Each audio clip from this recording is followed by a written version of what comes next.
Hey y'all, it's Jennifer. Welcome back to my channel. Today I thought I would take you book shopping with me in Rome. I'm going to my favorite bookstore, which is across the street from where they assassinated Caesar. So I'll show you that too, but I thought I would just carry you along for the ride, show you that great bookstore. It's 3 stories. Of course, most of it is in Italian, but they do have a great international section.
This is where they killed Caesar. So it's across the street from La Feltrinelli, but this is where Caesar was assassinated.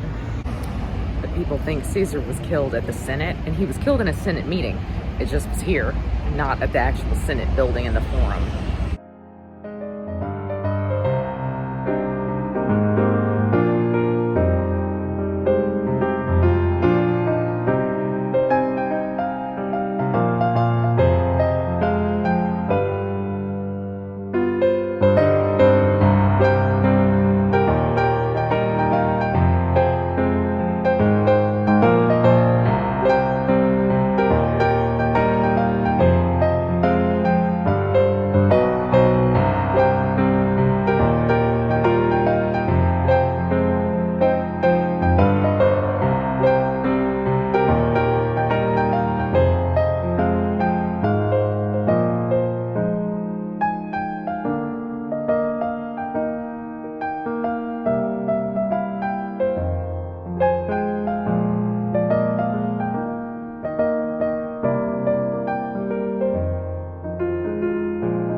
I'm going to go on and apologize for the loud noises. We've had to open up the windows because it's really, really hot in here. So I'm sure you can hear all of the street noise.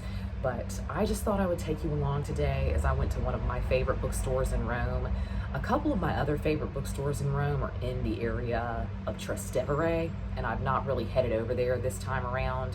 So I just decided to go to La Feltrinelli, which is a chain store here in Italy. And I would say it's kind of equivalent to a Waterstones or a Barnes & Noble. It's a really, really big store that has a lot of different genres. And they have a really massive international section at this La Feltrinelli. I will say I don't necessarily feel like it was the best organized this time around, because I felt like you really had to hunt for books that truly had to do with Italy. There was a lot of emphasis on book talk bestsellers, which I guess makes sense, but in a way I found that kind of interesting, that has even permeated other countries, kind of the prevalence of book talk, and especially putting out book talk displays at bookstores, because I know a lot of booktubers get really irritated by that, especially in the States, seeing that, because they feel like, why are people going to book talk for recommendations when so much of what is recommended there is actually an older title. but I really wanted to get books that had to do with Italy. And so I thought that I was going to get Mary Beard's new book.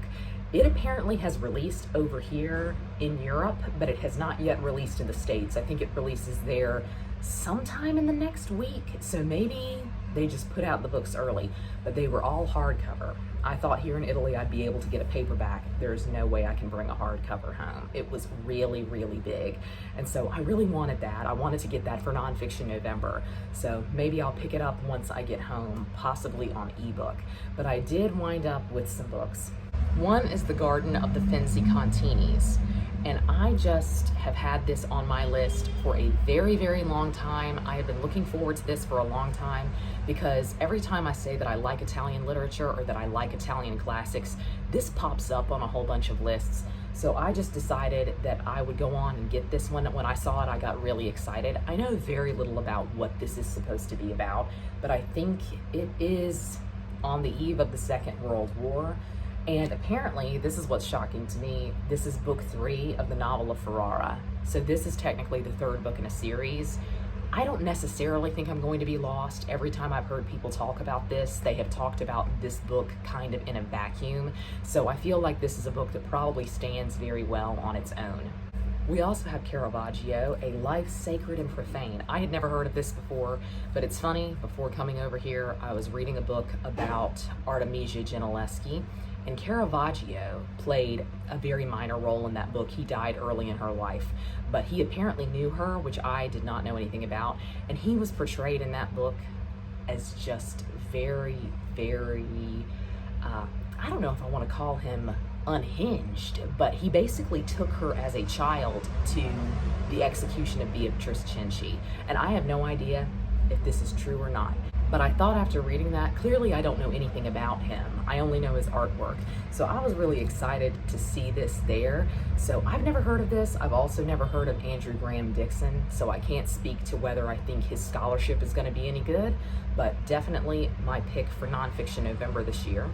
And I also got Johann Wolfgang von Goethe's Italian Journey, mostly because this is a selection of his letters from when he was here in Italy.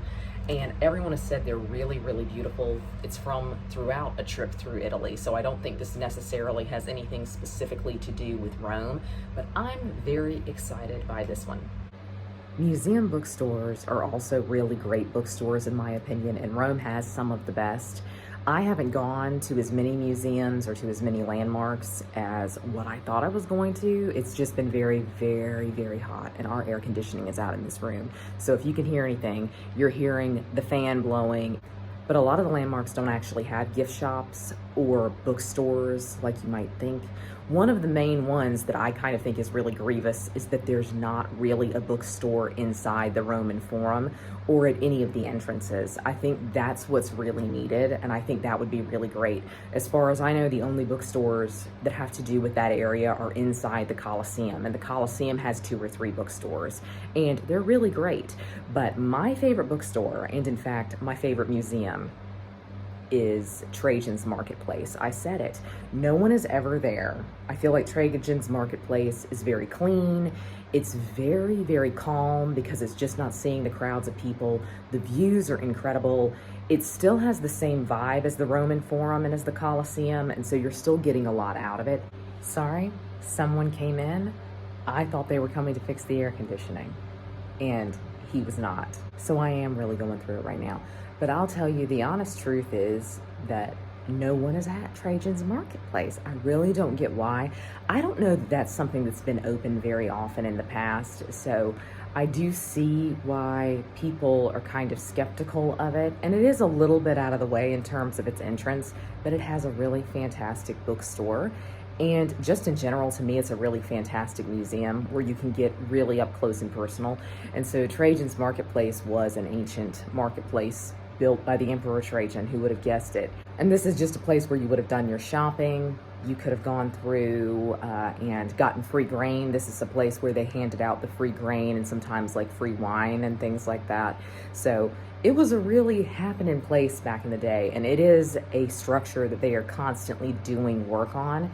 But I got from there the Latin Literature and Anthology, which is a Penguin classic that I have never seen before and is frankly not even something that I knew they published. So this is really interesting to me. This was also the only copy that they had, interestingly enough. So I decided I would pick this one up mostly because I had never seen it before, but also just because I think anthologies are really, really useful and nice to have. And this contains some authors that I have never seen before, certainly some that I have never read. So this is really exciting to me, and this is one that I'm really glad to have seen. I'm glad to have picked up. Not to try to sell y'all on Trajan's Marketplace having the best bookstore gift shop in terms of all of the ancient structures out there, because it is very small. But it actually does have a bookstore that you can kind of visit without ever buying a ticket, which is kind of nice, but their selection is very small, like I said, so it kind of depends on what you're looking for. I really thought that they would have more that was designed around specifically Trajan's Marketplace. So there's actually not a lot there in terms of the ancient marketplace. There are not many books about kind of the archaeology, which I think is kind of interesting, but it also kind of says to me that Trajan's Marketplace is still a structure that they're doing a lot of work on, they're doing a lot of research on. So I think probably books like that will come out in the future, which is really exciting. But I have picked up 4 books in Rome, which I feel like is pretty steep. I probably should not have gotten this many, given that I have to go to the airport tomorrow and go back through security. So we will see. The next leg of my journey is going to be in Sicily, so I'm really, really excited about that, but I don't think any book shopping will get done. I just thought I would do a short little book shopping vlog and take y'all along with me, so thank you for coming along with me today. I hope you're all having a great week. Happy reading. Goodbye.